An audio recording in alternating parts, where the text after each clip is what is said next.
નમસ્કાર, GSTV news જોઈ રહ્યા છો આપ. હું છું માનસી. વાત કરીશું ભાજપમાં કોંગ્રેસીકરણની. લોકસભાની ચૂંટણી પહેલા પક્ષ પલટાની મોસમ વચ્ચે કોંગ્રેસના દિગ્ગજ નેતા અમરીશ ડેર ભાજપમાં જોડાશે. આ માટે તેઓએ ભાજપ અધ્યક્ષ સી.આર. પાટીલ સાથે મુલાકાત કરી.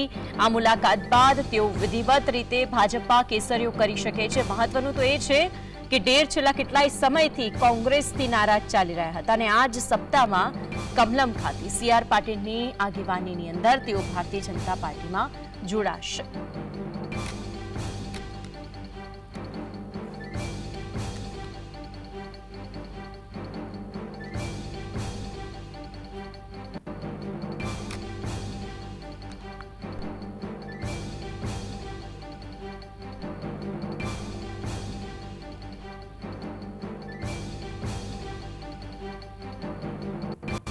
કોંગ્રેસના દિગ્ગજ નેતા અને રાજુલાના પૂર્વ ધારાસભ્ય છે અમરીશ ડેર, જેઓ ભારતીય જનતા પાર્ટીમાં આ સપ્તાહની અંદર જોડાશે. મહત્વની વાત એ છે કે તેઓ છેલ્લા ઘણા લાંબા સમયથી કોંગ્રેસથી નારાજ ચાલી રહ્યા હતા. આહિર સમાજનો જાણીતો ચહેરો અમરીશ ડેર, કે જેઓ હવે કેસરિયા કરવા જઈ રહ્યા છે. મહત્વની વાત એ છે કે અમરીશ ડેર જે 2022 વિધાનસભાની ચૂંટણી ભાજપ સામે હારી ગયા હતા. ભારતીય જનતા પાર્ટી સામે તેઓ હાર્યા હતા 2022ની અંદર, પરંતુ તેઓનું એક પ્રબળ નેતૃત્વ રહ્યું છે. રામ મંદિરની પ્રાણ પ્રતિષ્ઠા સમયે કોંગ્રેસના સ્ટેન્ડથી તેઓ નારાજ હતા, કારણ કે કોંગ્રેસે રામ મંદિરના પ્રાણ પ્રતિષ્ઠા સમયે ત્યાં જવાની વાત કરી હતી. ક્યાં કોઈ પણ ધારાસભ્ય નહીં પહોંચે. કોંગ્રેસના દિગ્ગજ નેતા અને રાજુલાના પૂર્વ ધારાસભ્ય અમરીશ ડેર, આહિર સમાજનો જાણીતો ચહેરો, 2022ની અંદર વિધાનસભાના ઇલેક્શનમાં ભારતીય જનતા પાર્ટી સામે તેઓની હાર થઈ હતી અને તેઓ ચૂંટણી હારી ગયા હતા. કોંગ્રેસમાંથી તેઓ લડ્યા હતા. હવે સમય એવો છે કે ભારતીય જનતા પાર્ટીમાં તેઓ જોડાશે.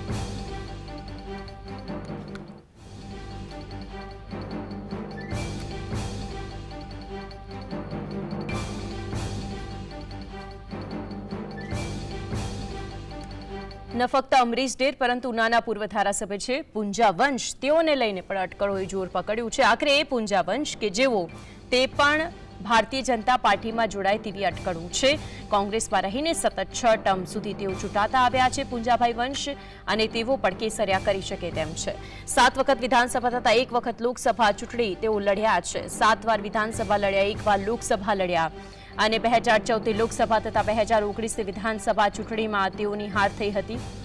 ચૂંટણી જેટલી તેઓ લડ્યા છે અને તેમાં પણ પુંજાભાઈ વંશ સામે એક પણ ગુનો હજુ સુધી નોંધાયેલ નથી. આ વખતના ઇલેક્શનની અંદર કોંગ્રેસમાંથી એક પછી એક તેમના તમામ નેતાઓ પડી રહ્યા છે. ગૃહમંત્રી અંગે બિનસંસદીય શબ્દ પ્રયોગ કરતા ગૃહમાં તેઓને સસ્પેન્ડ કરવામાં આવ્યા હતા. ઉનાના કોંગ્રેસના પૂર્વ ધારાસભ્ય છે પુંજા વંશ, કે તેઓ આખરે ભારતીય જનતા પાર્ટીમાં જોડાય તેવી અટકળો છે.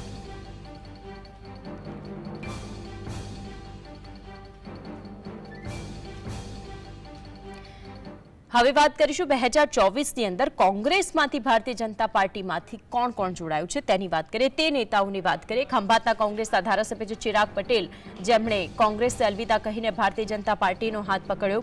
2024ની અંદર કયા ભાજપના નેતા ભાજપમાં જોડાયા છે? વિસાવદરના આપના ધારાસભ્ય છે ભૂપત ભાયાણી, કે જે પણ ભારતીય જનતા પાર્ટીમાં જોડાયા છે. વાઘોડિયાના પક્ષ ધારાસભ્ય ધર્મેન્દ્રસિંહ વાઘેલા, જેઓ પણ ભારતીય જનતા પાર્ટીમાં જોડાયા. ફક્ત કોંગ્રેસ પરંતુ અન્ય પક્ષના નેતાઓની પણ વાત છે. વિજાપુરના કોંગ્રેસના ધારાસભ્ય છે સી.જે. ચાવડા, કે જેઓએ પણ કેસરિયા કર્યા છે. પૂર્વ મંત્રી અને આદિવાસી નેતા છે નારણ રાઠવા, કે જે પણ થોડા સમય પહેલા જ ભારતીય જનતા પાર્ટીમાં જોડાયા. તો અત્યાર સુધી વિધાનસભા જે ભંગ થતી આવી છે, જે બેઠકો ખાલી પડી છે, એમાં ખંભાતની વાત આવે, વિસાવદરની આપની વાત આવે, ધારાસભ્ય ભૂપત ભાયાણી કે જે બીજેપીમાં જોડાયા. બીજી તરફ વાત કરવામાં આવે તો વાઘોડિયાના પક્ષ ધારાસભ્ય હતા ધર્મેન્દ્રસિંહ વાઘેલા, તેમણે પણ ભારતીય જનતા પાર્ટીનો સાથ આપ્યો છે અને તેઓએ પણ કેસરિયા કર્યા છે. વિજાપુરના કોંગ્રેસના ધારાસભ્ય સી.જે. ચાવડા, જે કોંગ્રેસ માટે સૌથી મોટું માથું હતું, તે પણ ભારતીય જનતા પાર્ટીમાં જોડાઈ ગયા. આદિવાસી નેતા, જે પણ કોંગ્રેસ માટે સૌથી મોટા અને મહાન હતા, નારણ રાઠવા, તેઓએ પણ આખરે કોંગ્રેસનો હાથ છોડીને ભારતીય જનતા પાર્ટીના કેસરિયા કર્યા છે. આ એવા નેતાઓ છે કે જે અત્યાર સુધી રાજીનામું આપીને ભારતીય જનતા પાર્ટીમાં જોડાઈ ચૂક્યા છે.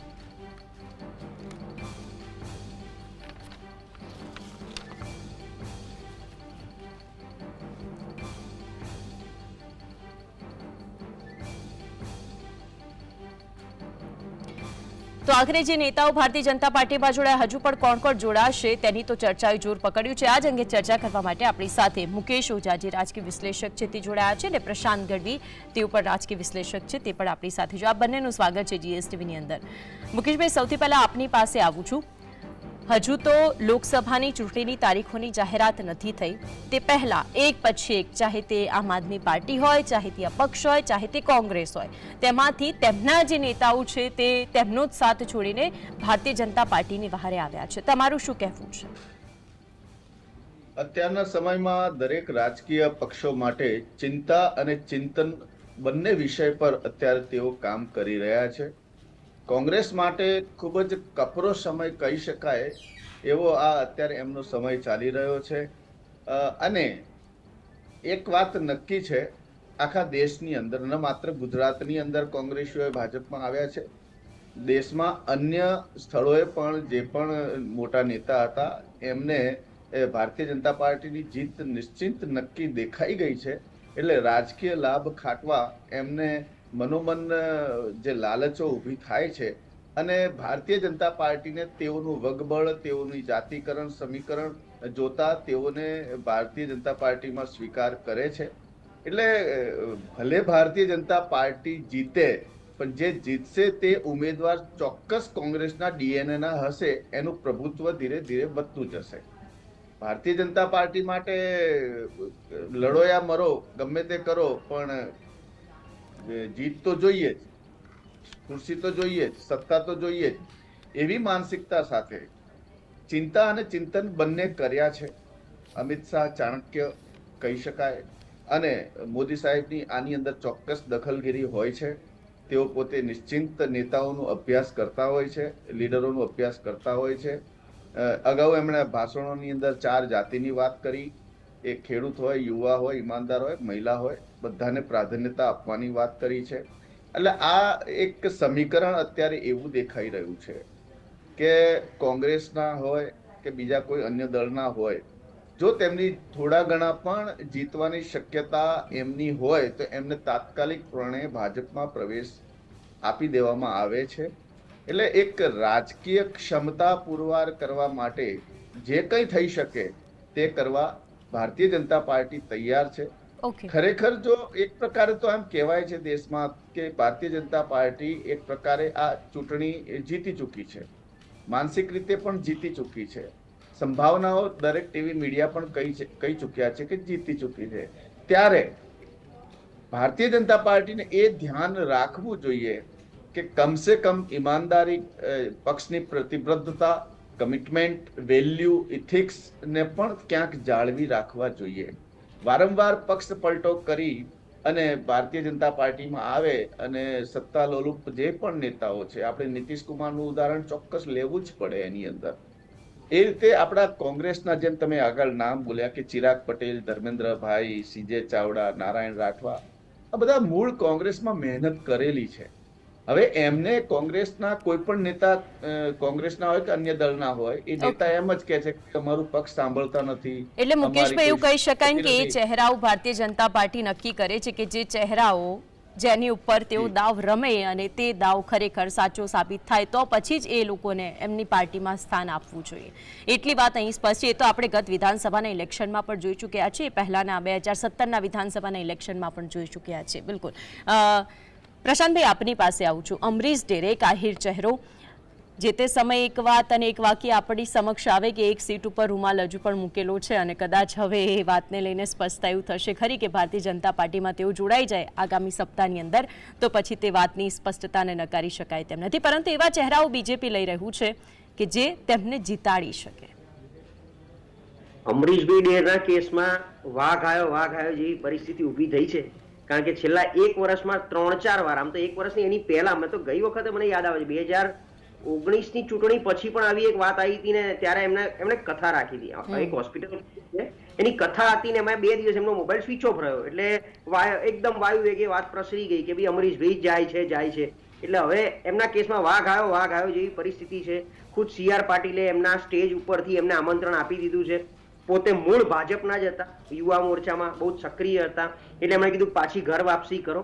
મૂળ વાત મારે એ કરવી છે કે ચૂંટણી ટાણે અન્ય કોઈ રાજ્યોમાં જ્યારે કોઈ પક્ષ પલટો થાય તો કદાચ એ રાજકીય સ્વાર્થ હોય, પણ ગુજરાતમાં જ્યારે આ પક્ષ પલટો થાય છે તો એ રાજકીય સ્વાર્થ કરતા હું એને મજબૂરી વધારે માનું છું. મજબૂરી એટલા માટે કે કોઈ એવું નહીં કે ભ્રષ્ટાચાર ઈડી સીબીઆઈ, પણ મૂળ ગુજરાતનું કોંગ્રેસ ઉપર આવી શકતું નથી. એ એમના ધારાસભ્યો હોય કે કાર્યકરો એમને કંઈ આપવા માટે એમને સત્તા સ્થાને બેસવું પડે. સત્તાની નજીક પહોંચવું અલગ વસ્તુ, પણ સત્તા સ્થાને બેસવું પડે. એ બેસે તો કંઈક લોકોને આપી શકે. 3 દાયકા 30 વર્ષ એટલે બહુ એક આખી જનરેશન કહેવાય. 30 વર્ષ સુધી તમે સત્તામાં ના આવી શકો. એ સિવાય કાર્યકરોને સાચવવા માટે જેમ ભારતીય જનતા પાર્ટીએ એક સેલ બનાવ્યો છે કે બહારના પક્ષમાંથી આવતા લોકોને કેવી રીતે વેલકમ કરવું. માનનીય ભરતભાઈ બોઘરા એના ચેરમેન છે અને આપણા જૂના સાથી પ્રવક્તા મિત્ર જયરાજસિંહ પરમાર પણ એ કમિટીમાં છે. તો એવી કોંગ્રેસે એક એવી ગ્રેવિયન સેલ ના બનાવ્યો અત્યાર સુધીમાં કે ભાઈ લોકો જાય છે કેમ, શું તકલીફ છે, દરેક વોર્ડ વાઇઝ જિલ્લા વાઇઝ સંગઠને નથી કે ભાઈ જિલ્લા વાઇઝ તાલુકા વાઇઝ એક એવું તો બનાવો સેલ કે લોકો જાય છે, અથવા એક ધારાસભ્યમાંથી બનાવો, પૂર્વ ધારાસભ્યોની કમિટી બનાવો કે તમે કેમ જાઓ છો, શું તકલીફ છે, કઈ બીજી કોઈ રીતે સાચવવાના છે. અને સૌથી મોટી વસ્તુ હું જે અત્યારે જોઈ રહ્યો છું કોંગ્રેસમાં, communication gap between high command and grassroot level. એ એટલા માટે કે પહેલા અહેમદ પટેલ નામની એક બહુ મોટી વોલ હતી જે બધાનું રિપોર્ટિંગ લેતા હતા આખા ઇન્ડિયામાંથી, અને એ પ્રમાણે આગળ રજૂઆત કરી અને જેને જે શક્ય હોય એ વસ્તુ સાચવી શકતા હતા. હવે એ બહુ મોટો ગેપ થઈ ગયો છે, એટલે રાહુલ ગાંધી સુધી કોઈ સાચી માહિતી પહોંચતી નથી. આટલું બધું થાય ગુજરાતમાં, તમે 5 વર્ષનો રેકોર્ડ કાઢો તો એક આખી વિધાનસભા કહેવાય. 40 કરતા વધારે ધારાસભ્યો, 40 કરતા વધારે દિગ્ગજ નેતાઓ કોંગ્રેસ છોડીને ભાજપમાં આવ્યા. એક પણ વાર રાહુલ ગાંધી આવીને બેઠક નથી કરી કે ભાઈ આ તકલીફ શું છે, કેમ ગુજરાતમાં જ આવું વધારે થઈ રહ્યું છે. બીજા રાજ્યોમાં આટલો બધો મોટો રેશિયો નહીં હોય, હશે જેમ કે મધ્યપ્રદેશમાં એકવાર થયો 22 ધારાસભ્યોનો, એમાં પણ એમણે રસ ના લીધો. આખી સરકાર પડી ગઈ, કોઈ જઈને ના બેઠું. એટલે કેમ્પ કરવો પડે. એટલે હાઈ કમાન્ડ અને રાહુલ ગાંધીએ તો દ્વારકા છેલ્લે જે ડિક્લેરેશન કર્યું એમાં એવું કીધું કે અમારે તો 25 જ કોંગ્રેસીની જરૂર છે, એમ 25 જ. એટલે આ બધું શું ચાલી રહ્યું છે કોંગ્રેસમાં એ ખબર નથી પડતી. અને ભાજપની જો આપણે વાત કરીએ તો CR પાટીલે પોકારીને કીધું હવે અમે એક પણ કોંગ્રેસી નહીં લઈએ. માનસી મને કહો કે તમારા ઘરના આંગણે કોઈક આવીને ઊભું રહે અને એમ કે પરાણે એમ આવે કે ના મારે તમારા ઘરમાં આવવું જ છે, મારે તમારા ઘરમાં આવવું જ છે, મને આવવા જ દો, એવું તો બની જ ના શકે. છેલ્લે તો તમારે મહેમાનને કોને બોલાવવા છે, તમારા આંગણે પ્રસંગ હોય કે ના હોય, તમારા લિસ્ટમાં કોણ છે એ તમારે નક્કી કરવાનું હોય. તો અભી બોલા અભી ફોક, આવી રીતે તમે એક પ્રદેશ પ્રમુખ કક્ષાના માણસ એકવાર કહી દે કે અમારે કોઈની જરૂર નથી, અમારે કોઈ કોંગ્રેસી હવે લેવા નથી, અને તમારે કોંગ્રેસ સિવાય ચાલતું નથી. એટલે તમારી પોતાની કેટલી મજબૂરી છે, સામેવાળાની તો મજબૂરી છે કે એમનો પક્ષ તો નિષ્ફળ થઈ ગયો છે, હાવ આમ ધ્વસ્ત થઈ ગયો છે. તમારી એવી કઈ મજબૂરી છે તમારા લોકોને વારંવાર બોલાવવા પડે છે. એટલે ઓવરઓલ પરિસ્થિતિ આ ચૂંટણી ટાણાની એટલે સીઝન કરતા એટલે પ્રશાંતભાઈ અહીંયા તો પેલું CR પાટીલનું વાક્ય અને જે શબ્દો યાદ આવે ને કે રૂમાલ રાખીને ભાજપની બસમાં રોકેલી જગ્યા પર હવે ખરેખર અમરીશ ડેર બેસશે કે કેમ, એ વાત હવે જોવાની રહેશે. પૂંજા વંશનું પણ નામ આવી રહ્યું છે. મુકેશભાઈ આપની પાસે આવું છું. કોંગ્રેસના પૂર્વ ધારાસભ્ય પૂંજા વંશ આ પહેલા પણ ઘણી વખત તેઓ ચર્ચાએ ચગડોળે ચડી ચૂક્યા છે અને એ વખતે તો કહેતા કે હું તો કોંગ્રેસમાં જ છું. હવે ફરી એક વખત તેમનું નામ સામે આવ્યું છે. શું લાગે છે આપને, શું તેઓ ભારતીય જનતા પાર્ટીમાં જોડાશે કે કેમ, અને તેઓ જોડાય તો કોંગ્રેસને કેટલું મોટું નુકસાન? પૂજા વંશ જે છે એ કોંગ્રેસનું એક સારું નામ અને મોટું નામ અત્યાર સુધી ગણાતું હતું. એ 7 વિધાનસભા જીત્યા છે, એક લોકસભામાં પણ રહી ચૂક્યા છે અને છેલ્લે હાર જરૂર એમને મળી છે, પરંતુ એમની જે જાતિ સમીકરણ સાથે જોડાયેલા નેતા છે અને તેઓને ક્યાંક ને ક્યાંક અસંતોષ દેખાઈ રહ્યો છે કોંગ્રેસની અંદર, એ વાત ચોક્કસ છે. અને હવે અત્યારે કોંગ્રેસમાં ધાક ધમકી અને એ જે છે નેતાઓની, આપસી નેતાઓની, એ વધુ ચાલી રહી છે કે યા તો અમને આ સીટ આપો, યા તો અમારું આ સમીકરણ તમે એમાં સપોર્ટ કરો. પણ કેન્દ્ર, એમ ચોક્કસ કહી શકીએ આપણે કે કેન્દ્ર છે એ ગુજરાતના કોંગ્રેસના જે આખું માળખું છે એનાથી ખૂબ જ નારાજ છે. કારણ કે ગુજરાતના કોંગ્રેસ પાસે કોઈ એવી યોજના નથી, કોઈ એવા મુદ્દા નથી કે જેઓ તેને પ્રશ્ન ઉજાગર કરી શકે. કોંગ્રેસના નેતાઓએ સંસદની અંદર પણ કંઈ ઉકાળ્યું નથી અને કોઈ ગુજરાતની એવી કોઈ વાત મૂકી નથી. બીજું કે જે શીર્ષ નેતૃત્વ હતું આપણું કોંગ્રેસનું, એમાં ઘણો અસંતોષ જોવા મળ્યો છે. એમાં રાહુલ ગાંધીની સાથે બને તો સોનિયા ગાંધીની સાથે ન બને, સોનિયા ગાંધીની સાથે બને તો ખડગેની સાથે ન બને. એટલે આ પ્રકારનો જે અસંતોષ કોંગ્રેસના જે ટોપ મુખ્ય નેતાઓની અંદર હતો એ પણ ક્યાંક ને ક્યાંક દેખાય છે. અર્જુન મોઢવાડિયા જેવા એક પ્રખર નેતા પણ ક્યારેક એ કોંગ્રેસના અંદરખાનાની નીતિની ચિંતા કરતા હોય છે. વચ્ચે એવા પણ સમાચાર આવ્યા હતા કે પણ એ પણ કદાચ પક્ષ પલટો કરી શકે એમ છે. પરંતુ એ પ્રખર નેતા છે, એવા વિદ્વાન નેતા છે. હમણાં પ્રશાંતભાઈએ કીધું કે અહેમદ પટેલ જ્યાં સુધી હતા ત્યાં સુધી એમનું વર્ચસ્વ કોંગ્રેસ ઉપર ખૂબ જ સારું હતું અને ગુજરાતની અંદર એમની ગુજરાતની રગે રગની માહિતી કેન્દ્ર સુધી પહોંચતી હતી, યોજનાઓની વાતો ત્યાં પહોંચતી હતી.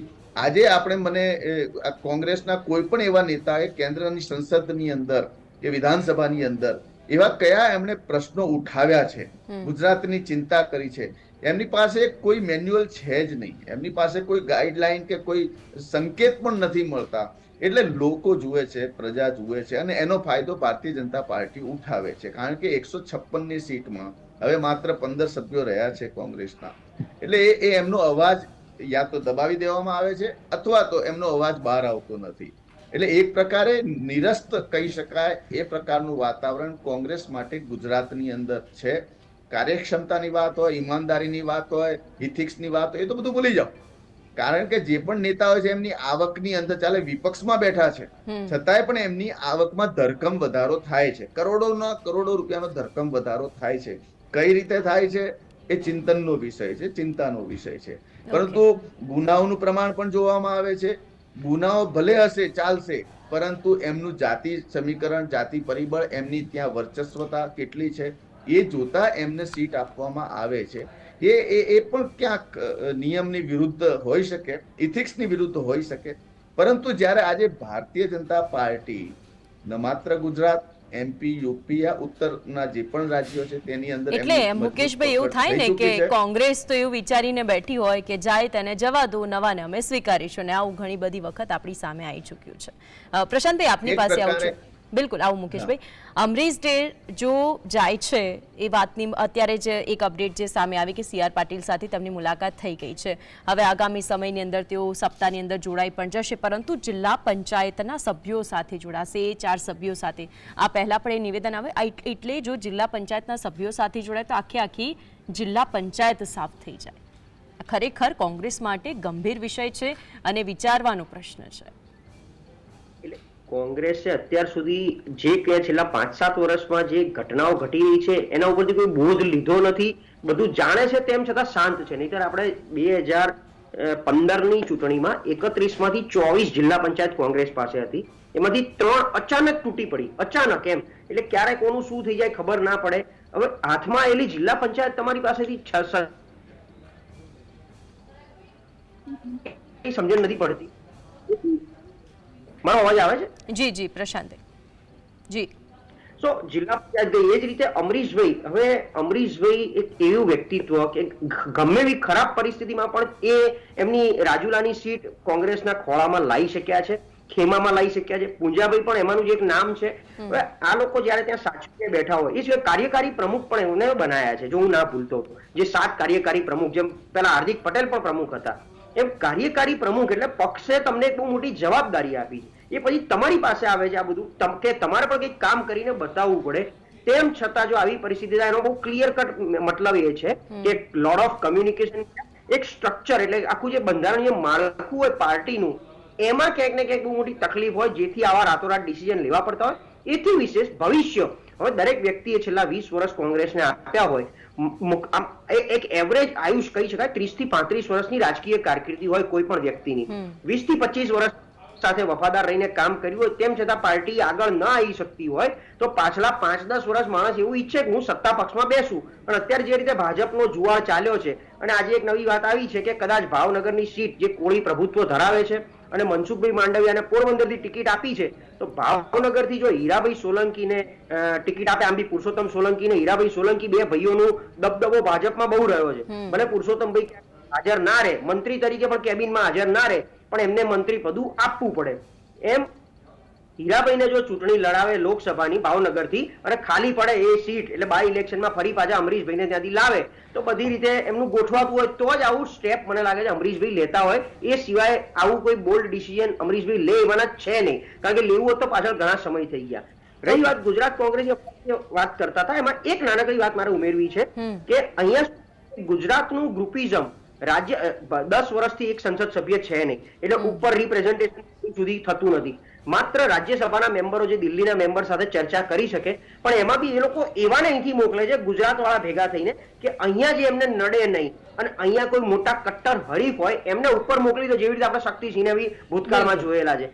મોકલા એટલે અહીંયા ભરતભાઈનું રજવાડું ચાલુ રહે. એમ આવું એક કોંગ્રેસ એક પોતાનું રજવાડું બનાવીને જે બેઠા છે એ લોકો, એટલે કેડર, પહેલી કેડર કોંગ્રેસ જ્યાં સુધી ખાલી નહીં કરે, પહેલી લાઈન જે કોંગ્રેસીઓ બેઠા છે એ ખાલી કરી અને એના યુવાનો કે જે આટલા ખરાબ પરિસ્થિતિમાં એમની સાથે જોડાય છે એમને એકવાર રિસ્ક લઈ અને બધું જ આપી દેવું પડે કે તમે ચલાવી જુઓ કોંગ્રેસ, અમે આપણે જોઈએ અને કેવી રીતે આમાં આપણે સફળતા મેળવીએ છીએ, તો કદાચ કોઈક સારું પરિણામ આવી શકે. ઓકે, એટલે મહત્વની વાત અને મુદ્દો તો એ જ છે કે જો બીજેપી તેવું ધરાવતું હોય કે આખરે વિધાનસભાની જો બેઠકો ખાલી પડે ને અમરીશ ડેરને લઈએ તો આગામી લક્ષ્ય અને એ વાત અને ચર્ચા ઉપર તેવું નક્કી કરે તો પણ મહત્વની વાત કહી શકાય. મુકેશભાઈ પણ આપણી સાથે જોયા હતા, તેમનો પણ આભાર. અને પ્રશાંતભાઈ, આપ અમારી સાથે જોડાયા તે બદલ આપનો આભાર. આપણી સાથે આ જ અંગે વધુ ચર્ચા કરવા માટે સહયોગી પ્રવીણ જોડાઈ ગયા છે. પ્રવીણ, જે રીતે ભારતીય જનતા પાર્ટીમાં જોડાવાની અટકળો અમરીશ ડેરને લઈને આવી રહી છે, CR પાટીલ સાથેની મુલાકાત અને તેમાં પણ ખાસ કરીને જિલ્લા પંચાયતના સભ્યો સાથે તેઓ જોડાય તો કેટલી અસર પડે? હજી માનસી, અત્યારે ગાંધીનગર અને અમદાવાદ મીડિયા હાઉસીસમાં જે ચર્ચા છે, આપણે એની તો વાત બહુ કોમન થઈ રહી છે, પણ ગીર સોમનાથ જિલ્લો, અમરેલી જિલ્લો અને જુનાગઢ જિલ્લામાં જે અંદરખાને કાર્યકર્તાઓમાં ચર્ચા છે કે ઓપરેશન પાર પડાઈ રહ્યું છે, તે માહિતી દર્શકો સુધી પહોંચે તો વધારે ઓથેન્ટિક અને એવું લાગશે કે આ મેટરમાં ગઈકાલે બપોરે 12 વાગ્યાથી આ ચાલી રહ્યું છે, એમાં કોઈ નવી અપડેટ આવી. હવે એમ કહી રહ્યા છે કે અમરીશ ડેર આવતીકાલે જોડાશે. કારણ શું છે આવતીકાલે જોડાવાનું? કેમ કે પેચ ફસાયેલું છે જુનાગઢ સીટનું, જે પૂંજા વંશનું નામ ચાલી રહ્યું છે. પૂંજા વંશ પણ શું અમરીશ ડેર સાથે કેસરીઓ ધારણ કરશે? કેમ કે અહીંયા બહુ અંદરખાને બહુ ક્લિયર કટ ચર્ચા છે કે જુનાગઢ લોકસભા બેઠક પર રાજેશ ચુડાસમા રિપીટ નથી થઈ રહ્યા. આ 15 જે નામ ડિક્લેર કર્યા છે પહેલી યાદીમાં ભાજપે, તેમાં રાજેશ ચુડાસમા નથી, જુનાગઢ સીટ નથી, ભાવનગર નથી, અમરેલી નથી. આ તમામ પરિસ્થિતિઓમાં જો રાજેશ ચુડાસમાની રિપ્લેસમેન્ટ તરીકે જો તળપદા કોઈ ઉમેદવાર ઉતારવો હોય, જો 2014 થી પરંપરા આવી રહી છે, તો પછી પૂંજા વંશને સાધવામાં આવે. અને પૂંજા વંશની વાત ક્યાં અટકેલી છે એની ચર્ચા પણ બહુ અજીબ છે કે પૂંજા વંશ કેમ ક્લિયર કટ વાત નથી કરી રહ્યા. શું પૂંજા વંશ જે 2019 અને 14માં કોંગ્રેસમાંથી લડ્યા હતા, જુનાગઢ લોકસભા લડશે અને જુનાગઢ લોકસભા સાથે સાથે એક કાંકરી બે પક્ષી મારવાની વાત થઈ રહી છે અત્યારે કે પાટીલ સાથે ચર્ચા અમરીશ ડેરની થશે અથવા બેઠક થશે, બધી ચર્ચાઓ ચાલી રહી છે. પણ આ બધી ચર્ચાઓ તો પહેલા જ થઈ ગઈ હોય છે. જ્યારથી કમલમમાં કોલ આવે છે ત્યારે તમારે આવવાનું હોય છે, સામેથી નથી કહેવાનું હોતું કે અમે આવી રહ્યા છે કેસરીઓ ખેસ ધારણ કરવા. તો હંમેશા રાહુલ ગાંધીની ભારત જોડો ન્યાય યાત્રા પહેલા બીજેપી 100% પરસેપ્શન સેટ કરવાનો પ્રયાસ કરશે કે એક સાથે બે નેતા, અર્જુન મોઢવાડિયા 6 મહિનાથી ચર્ચાઈ રહ્યા છે પરંતુ મગનું મરી નામ પાડવા કોઈ તૈયાર નથી. પણ અમરીશ ડેર સાથે પૂંજા વંશ પણ આવે તો 2 સીટ સચવાઈ જાય. જે ગઈકાલનું ચાલી રહ્યું છે કે હીરા સોલંકી ભાવનગર સીટ લડે અને ખાલી થાય તો રાજુલા સીટ પર ફરીથી અમરીશ ડેર લડે, આ બધી વસ્તુઓ છે. પણ સાથે જુનાગઢની સીટનું સમીકરણ પણ સાચવવું પડશે કેમ કે વધુ એક ઉમેદવાર વિમલ ચુડાસમા જે વેરાવળ સોમનાથના ધારાસભ્ય છે. હવે વેરાવળ સોમનાથના ધારાસભ્યને અગાઉ એવી પણ ચર્ચા છે કે અમિત શાહના ગુજરાત પ્રવાસ દરમિયાન જુનાગઢ સર્કિટ હાઉસમાં બેઠક થઈ હતી, પણ અત્યારે એવા અહેવાલ મળી રહ્યા છે કે વિમલ ચુડાસમા કોંગ્રેસમાંથી કોંગ્રેસની સીટ પર લોકસભા લડવા માંગે છે. બીજી તરફ હીરા જોટવા પણ લડવા માંગે છે જે કોંગ્રેસના ઉમેદવાર છે. સામે જો તળપદા કોરી તરીકે ઓપ્શન મળી જાય બીજેપીને તો ઘણું બધું મેટર કરશે કે વહેલી તકે આ બંનેનું સોગઠું ગોઠવાઈ જાય તો બંને એક સાથે કદાચ ભાજપમાં પૂંજા વંશ અને અમરીશ ડેર જોડાઈ શકે. સાથે 4 સભ્યો પણ હશે જિલ્લા પંચાયતના અમરીશ ડેર સાથે, ઇન્ક્લુડિંગ વિરોધ પક્ષના નેતા માનસી. બિલકુલ બિલકુલ પ્રવીણ, આપ અમારી સાથે જોડાઈને માહિતી પૂરી પાડી દર્શકોને, તે બદલ આપનો આભાર. તો આખરે આગામી સમયની અંદર હજુ પણ કોંગ્રેસમાંથી કેટલા તૂટશે, આમ આદમી પાર્ટી, અપક્ષમાંથી કેટલા ભારતીય જનતા પાર્ટીના કેસરિયા કરે છે તેના પર સૌની નજર રહેવાની છે.